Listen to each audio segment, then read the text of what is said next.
I figured since it's going to be a while before I actually sit down and film with this, I would talk about my first impressions, just using it today, doing all of those eye swatches, which is going to take me a while to recover from.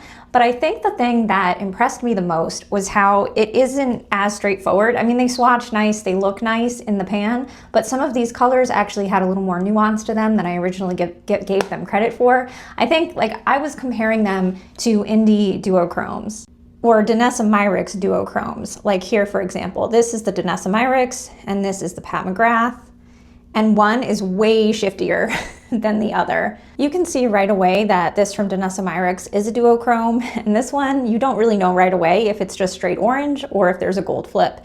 And there is a gold flip, and I will give it credit because you can see that on the eye.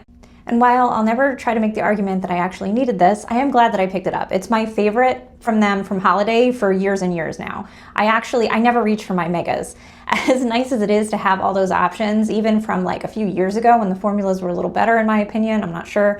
They were good and then they were bad and then they were good and whatever. They're not mothership formulas. So you can make the argument that they're not worth the price tag, but I felt like bundled with the discount, I'm not mad that I picked this up and I will use it. I also like the blushes so far. I have mostly Divine Rose Glow on. That's the Divine Rose shade. This is Haute Pink, which is a bit much for me, but blended out it looks a lot nicer than that. And yeah, so far so good. I don't think anybody needs to go out of their way for these things. You know, it's not like this is gonna be my new favorite palette or anything, but I think if you're wondering about the quality from a standpoint of somebody who has collected this kind of stuff over the years, I don't think you'd be mad about this one. I think it's pretty good.